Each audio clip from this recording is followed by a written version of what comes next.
മത്സര രംഗത്തേക്ക് രാഹുൽ വരാനുള്ള സാധ്യതയുണ്ടോ? ഇതാണ് ഉയർന്നു കേൾക്കുന്ന ചോദ്യം. കാരണം ഇപ്പോൾ ജാമ്യം ലഭിച്ചിരിക്കുന്നു. 18 ദിവസത്തെ ജയിൽവാസത്തിന് ശേഷം രാഹുലിന്റെ സ്വാധീനം എന്ന് പറയുന്നത്, ജനങ്ങൾക്കിടയിലുള്ള പിന്തുണ എന്ന് പറയുന്നത് ചില്ലറയല്ല. അതുകൊണ്ട് രാഹുൽ ഈ നിയമസഭാ തെരഞ്ഞെടുപ്പിൽ മത്സരിക്കും.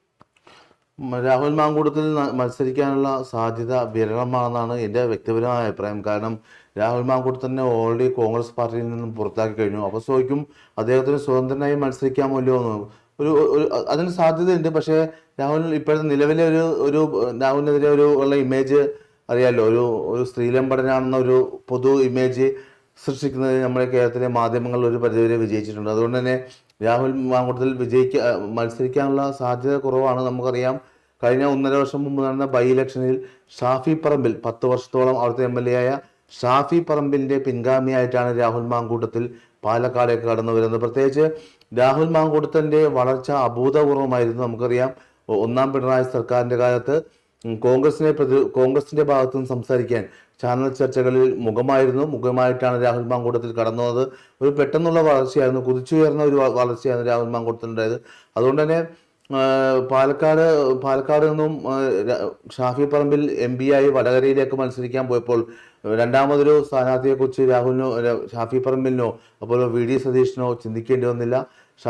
ഷാഫി പറമ്പിലും VD സതീഷിനും കൂടി രാഹുൽ മാങ്കൂട്ടത്തിനെ സംയുക്തമായി സ്ഥാനാർത്ഥിയായി പ്രഖ്യാപിക്കുകയായിരുന്നു. എന്നാൽ പിന്നീടുണ്ടായ, നമുക്കറിയാം, കഴിഞ്ഞ 3-4 മാസത്തിന് ഉണ്ടായ സംഭവങ്ങൾ അറിയാം. അതിജീവിതമാരുടെ ഒന്നാം അതിജീവിതം വന്നു, രണ്ടാം അതിജീവിതം വന്നു, മൂന്നാം അതിജീവിതം വന്നു. 3 കേസിലും ഇപ്പോൾ ജാമ്യം കിട്ടി രാഹുൽ പുറത്തിറങ്ങുകയാണ്. ഇപ്പോൾ വൈകുന്നേരത്തിനകം മൂന്നാം അതിജീവിതയുടെ ജാമ്യം ലഭിച്ചതിനെ തുടർന്ന് രാഹുൽ മാങ്കൂട്ടത്തിൽ വൈകുന്നേരം ഇറങ്ങും. എങ്കിൽ കൂടിയും രാഹുൽ മാങ്കൂട്ടത്തിൽ മത്സരിക്കാനുള്ള സാധ്യത വിരളമാണെന്നാണ് എനിക്ക് തോന്നുന്നത്. അവിടെ ഇപ്പോൾ ഉയർന്നു കേൾക്കുന്ന പേരുകൾ, ഒന്ന് സന്ദീപ് വാര്യരുടെ പേര് കേൾക്കുന്നുണ്ട്. അതുപോലെ തൃത്താലയിൽ കഴിഞ്ഞ 2021 പരാജയപ്പെട്ട MP രാജേഷിനോട് പരാജയപ്പെട്ട VT ബൽറാമിന്റെ പേര് ഉയർന്നു കേൾക്കുന്നുണ്ട് പാലക്കാട്. അതുപോലെ തന്നെ മറ്റൊരു പേര് K മുരളീധരൻ, അതായത് കോൺഗ്രസിന്റെ ഫൈറ്റർ സ്ഥാനാർത്ഥി. ഏത് മണ്ഡലത്തിൽ എവിടെ കൊണ്ടുവിട്ടാലും നല്ല ഫൈറ്റ് ചെയ്യുന്ന ഒരു പോരാളിയാണ് K മുരളീധരൻ. അങ്ങനെ ഈ 3 പേരുകളാണ് അവിടെ പ്രധാനമായിട്ടും ഉയർന്നു കേൾക്കുന്നത്. പിന്നെ അങ്ങനെ വേറെ അതിനെക്കുറിച്ച് ഗൗതമിന് എന്താ പറയാനുള്ളത്? തീർച്ചയായിട്ടും രാഹുൽ മാങ്കൂട്ടത്തിൽ മത്സരിക്കാനായിട്ട് ആഗ്രഹിക്കുന്ന ഒരുപാട് പേരുണ്ട്. കാരണം അദ്ദേഹത്തിനെ ഈ ഒരു അവസ്ഥയിലേക്ക് കൊണ്ടെത്തിച്ചതിൽ പ്രധാന കാരണക്കാർ കോൺഗ്രസിലെ തന്നെ പല നേതാക്കളുമാണ്, പ്രമുഖ നേതാക്കളുമാണ്. റിനിയുമായിട്ട് അടുത്ത ബന്ധമുള്ള ചില നേതാക്കൾ ഇതിന് പിന്നിലുണ്ട് എന്നൊക്കെയുള്ള ആരോപണങ്ങൾ ഉയരുന്നുണ്ട്. അതുകൊണ്ട് തോൽവിയുടെ ഏറ്റവും താഴത്ത നിലയിലാണ് രാഹുൽ മാങ്കൂട്ടത്തിൽ ഇപ്പം നിൽക്കുന്നത്. അപ്പം താൻ തോറ്റിട്ടില്ല, വിജയിച്ചിട്ടുണ്ട്, തൻ്റെ കൂടെയാണ് ജനം എന്ന് രാഹുലിന് തെളിയിക്കേണ്ടത് വളരെ അത്യാവശ്യമായിട്ടുള്ളൊരു കാര്യമാണ്. അദ്ദേഹത്തിൻ്റെ രാഷ്ട്രീയ ഭാവിയെ മുൻനിർത്തിക്കൊണ്ട് അദ്ദേഹം മത്സരിച്ചിട്ട് ജയിക്കണം എന്നുള്ളത് അദ്ദേഹത്തെ പിന്തുണയ്ക്കുന്ന എല്ലാവരും ആഗ്രഹിക്കുന്ന ഒരു കാര്യമാണ്. ഇതിനിടയിൽ നമ്മൾ കേട്ടൊരു കാര്യം എന്താണ്, അത്രയും മികച്ച ഒരു പെർഫോമറായിരുന്നു രാഷ്ട്രീയത്തിൽ രാഹുൽ മാങ്കൂട്ടത്തിൽ. പ്രത്യേകിച്ചും അദ്ദേഹത്തിൻ്റെ ഏറ്റവും പ്രധാനപ്പെട്ടിട്ടുള്ള ട്രംപ് കാർഡ് എന്ന് പറയുന്നത് പിണറായി വിരുദ്ധതയായിരുന്നു, ആൻറ്റി പിണറായി എന്നുള്ളൊരു മുഖമുദ്രയായിരുന്നു. ആ മുഖമുദ്ര ഏറ്റവും മികച്ച രീതിയിൽ ചാനൽ ചർച്ചകളിലും പൊതു ഇടങ്ങളിലും മറ്റ് പ്രസംഗ വേദികളിലും ഒക്കെ പ്രകടിപ്പിക്കാൻ, നല്ല കടുത്ത ഭാഷയിലൂടെ പ്രകടിപ്പിക്കാൻ രാഹുൽ മാങ്കൂട്ടത്തിൽ സാധിച്ചിട്ടുണ്ട്. അങ്ങനെ ഒരാളുടെ വീഴ്ച പിന്നീട്, അതും ഈ ഒരു വിഷയത്തിൽ ബലാത്സംഗം എന്ന് പറയുന്ന ഒരു കള്ള പരാതികൾ നൽകിക്കൊണ്ട് അദ്ദേഹത്തെ കൊടുക്കുകയായിരുന്നല്ലോ. അതാണല്ലോ ഇപ്പം കോടതികളിലും എല്ലാത്തിൽ നിന്നും അദ്ദേഹത്തിന് ജാമ്യം ലഭിച്ച് അദ്ദേഹം പുറത്തിറങ്ങിയിരിക്കുന്നത്. ഉഭയസമ്മത പ്രകാരമുള്ള ലൈംഗിക ബന്ധത്തെ ബലാത്സംഗമായി ചിത്രീകരിച്ച് രാഹുൽ മാങ്കൂട്ടത്തിനെതിരെ നടന്നത് ഒരു വലിയ ഗൂഢാലോചനയാണ് എന്നാണ് നമുക്കിപ്പോൾ ലഭ്യമാവുന്ന വിവരം എന്ന് പറയുന്നത്. അതുകൊണ്ട് ഈ സംഭവിച്ച തോൽവി അതൊരു തോൽവി തന്നെയാണ്. അദ്ദേഹത്തിന് രാഷ്ട്രീയ ഭാവി ഇനിയില്ല, എല്ലാം അസ്തമിച്ചു പോയിരിക്കുന്നു എന്നൊക്കെ പലരും വല്ലാതെ സംസാരിക്കുകയൊക്കെ ചെയ്യുന്നുണ്ട്, സന്തോഷിക്കുകയൊക്കെ ചെയ്യുന്നുണ്ട്. എന്നാൽ അങ്ങനെയല്ല, രാഹുലിന് വലിയൊരു രാഷ്ട്രീയ ഭാവി ഉണ്ട് എന്ന് തെളിയിക്കണമെങ്കിൽ, അദ്ദേഹത്തിന് വീണ്ടും രാഷ്ട്രീയത്തിൽ ഏറ്റവും സജീവമായി പ്രവർത്തിക്കണമെങ്കിൽ അദ്ദേഹം ഒരു സ്വതന്ത്ര സ്ഥാനാർത്ഥിയായിട്ട് പാലക്കാടോ അല്ലെങ്കിൽ മറ്റെവിടെയെങ്കിലോ നിൽക്കുക, പാലക്കാട് തന്നെ നിൽക്കുക എന്നുള്ളത് ഏറ്റവും പ്രധാനപ്പെട്ടുള്ളൊരു കാര്യമാണ്.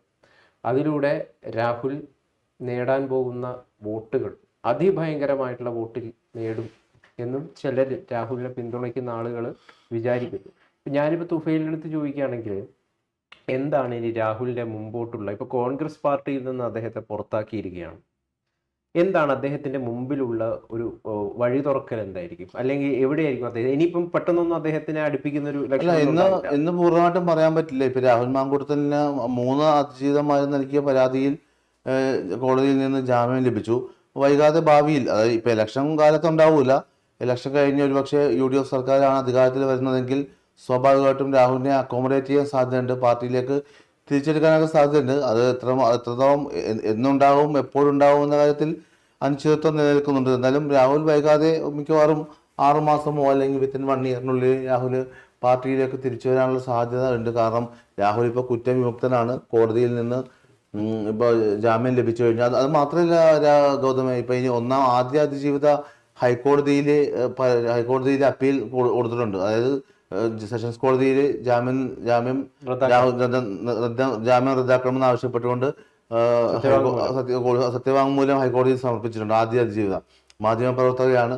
അപ്പോൾ സ്വാഭാവികമായിട്ടും ജസ്റ്റിസ് കൗസർ ഇടപ്പകത്തിന്റെ ബെഞ്ചാണ് ആ കേസ് പരിഗണിക്കുന്നതെന്നാണ് അറിയാൻ കഴിയുന്നത് സ്വാഭാവികമായിട്ടും.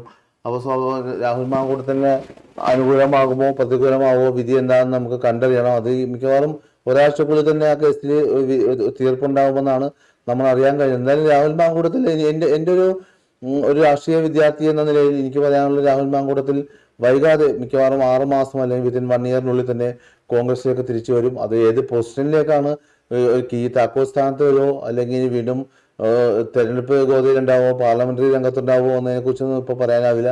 എങ്കിലും പാർട്ടിയിലേക്ക് അദ്ദേഹത്തിന് തിരിച്ചെടുക്കാൻ തന്നെയാണ് സാധ്യത. അല്ല, വീണ്ടും കോൺഗ്രസിന്റെ തന്നെ ടിക്കറ്റിൽ രാഹുൽ പാലക്കാട് മത്സരിക്കും? അല്ലെ, ഈ നിലവിലെ 2026 നിയമസഭാ ഇലക്ഷനിൽ അദ്ദേഹം കോൺഗ്രസ് ടിക്കറ്റിൽ മത്സരിക്കാൻ സാധ്യതയില്ല. കാരണം ഇപ്പൊ അദ്ദേഹം പാർട്ടിയിലില്ല. കാരണം പാർട്ടിയിൽ നിന്ന് അദ്ദേഹത്തെ പുറത്താക്കി. പാർട്ടിയുടെ പ്രാഥമിക അംഗത്വത്തിൽ നിന്ന് രാഹുൽ മാങ്കൂട്ടത്തിനെ പുറത്താക്കി കഴിഞ്ഞു. അത് സണ്ണി ജോസഫ് പരസ്യമായിട്ട് മാധ്യമങ്ങളോട് പറഞ്ഞു കഴിഞ്ഞു. അതുപോലെ VD സതീഷും ക്രിസ്റ്റൽ ക്ലിയറായിട്ട് നിലപാടെടുത്തു. അങ്ങനത്തെ ഒരു സാഹചര്യത്തിൽ ഒരു ആരോപണം വിധേയനായ വ്യക്തിയെ ഇനിയിപ്പോൾ പാലക്കാട് സീറ്റ് കൊടുക്കുമെന്ന കാര്യം സംശയമാണ്. ഞാൻ നേരത്തെ പറഞ്ഞ പോലെ VT ബൽറാമിന്റെ പേര് കേൾക്കുന്നുണ്ട്, സന്ദീപ് വാര്യന്റെ പേര് കേൾക്കുന്നുണ്ട്, K മുരളീധരന്റെ പേര് കേൾക്കുന്നുണ്ട് സ്ഥാനാർത്ഥിയാവാൻ. എന്തായാലും നമുക്ക് കാത്തിരുന്ന് കാണാം. അതെ, VT ബലറാം, K മുരളീധരൻ. ഇപ്പൊ K മുരളീധരന്റെ ക്രൈസിസ് സിറ്റുവേഷനിലൊക്കെ കോൺഗ്രസിനെ രക്ഷിച്ചിട്ടുള്ള ഒരു നേതാവാണ് K മുരളീധരൻ. ഇപ്പൊ K മുരളീധരൻ കേൾക്കുന്നുണ്ട്, VT ബലറാം. അതേപോലെ തന്നെ BJPയിൽ നിന്ന് കോൺഗ്രസിലേക്ക് വന്ന സന്ദീപ് വാര്യർ എന്ന് പറയുന്നത് ആ മണ്ഡലം പരിചയമുള്ള ഒരു മണ്ഡലമാണ്, പ്രവർത്തന പരിചയമുള്ള ഒരു മണ്ഡലമാണ്. VT ബലറാമിനെ സംബന്ധിച്ചിടത്തോളം അദ്ദേഹത്തിന്റെ ഇടമാണല്ലോ പാലക്കാട് എന്ന് പറയുന്നത്. അപ്പോ ഈ പേരുകളൊക്കെയാണ് നിലവില് അവിടെ ഉയർന്നു കേൾക്കുന്നത്. എന്തായാലും നമുക്ക് വരുന്ന ദിവസങ്ങളിൽ കൂടുതൽ കാര്യങ്ങൾ നോക്കാണ്ട് അറിയാം. എന്തായാലും എനിക്ക് തോന്നുന്നു ഒരാഴ്ചക്കുള്ളിൽ തന്നെ ഒരു ചിത്രം വ്യക്തമാവും. കാരണം ഫെബ്രുവരി 6-ം തീയതിയാണ് VD സതീശന്റെ നവയുഗ യാത്ര ആരംഭിക്കുന്നത്. പക്ഷെ നവയുഗ യാത്രക്ക്, കേരള യാത്രക്ക് മുമ്പായിട്ട് തന്നെ ആദ്യഘട്ട സ്ഥാനാർത്ഥി പട്ടിക പുറപ്പെടുവിക്കും. നിലവിൽ നമുക്ക് ലഭ്യമായ വിവരങ്ങൾ അനുസരിച്ച് പാലക്കാടും തൃപ്പൂണിത്തുറ ഒഴിച്ചുള്ള ബാക്കി എല്ലാ സിറ്റിംഗ് MLA-മാരും മത്സരിക്കുമെന്ന് തന്നെയാണ് ഇന്നലെ KPCCയുടെ യോഗം വൈകിട്ടുണ്ടായിരുന്നു തിരുവനന്തപുരത്ത്. ആ യോഗത്തിൽ പറഞ്ഞത് സിറ്റിംഗ് MLA-മാരെല്ലാവരും മത്സരിക്കും. ഇവരിൽ KPCC പ്രസിഡന്റ് സണ്ണി ജോസഫ് പോലും പേരാവൂരിൽ നിന്ന് ജനവിധി തേടും എന്ന കാര്യത്തിൽ സംശയമില്ല. എന്തായാലും നമുക്ക് ഒരു കൂടുതൽ കാര്യങ്ങൾ ഒരാഴ്ചക്കുള്ളിൽ ചിത്രം വ്യക്തമാകും. കൂടുതൽ ആരൊക്കെ മത്സരിക്കും, പുതിയ കാൻഡിഡേറ്റ് ആരായിരിക്കും, തൃപ്പൂണിത്തുറയിൽ K ബാബുവിന് പകരക്കാരനാരായിരിക്കും, അതുപോലെ രാഹുൽ മാങ്കൂട്ടത്തിന് പകരക്കാരനായിട്ട് ആര് പാലക്കാട്. കാരണം പാലക്കാട് പോലത്തെ മണ്ഡലത്തിൽ BJPക്ക് നല്ല ശതമാനം വോട്ടുള്ളതാണ് പാലക്കാട്. അതുകൊണ്ട് തന്നെ ശക്തനായ ഒരു സ്ഥാനാർത്ഥി ഇല്ലെങ്കിൽ ആ മണ്ഡലം തിരിച്ചൊഴിക്കുക അസാധ്യമാണ്. LDFനെ സംബന്ധിച്ചിടത്തോളം 3-ാം സ്ഥാനത്താണ്. P സൈലം കഴിഞ്ഞ 37,000 സംതിങ് വോട്ടാണ് P സൈലം പിടിച്ചത്. ഒരു ശക്തനായ ഒരു കാൻഡിഡേറ്റ് ഇല്ലെങ്കിൽ സ്വാഭാവികമായിട്ടും പാലക്കാട് പോലത്തെ മണ്ഡലം UDFന് നഷ്ടപ്പെടും. എന്തുകൊണ്ടും തിരിച്ചു മണ്ഡലം നിലനിർത്തേണ്ടത് UDFന്റെ ഒരു അഭിമാന പ്രശ്നമാണ്. എന്തായാലും നമുക്ക് കൂടുതൽ കാര്യങ്ങൾ കാത്തിരുന്ന് കാണാം.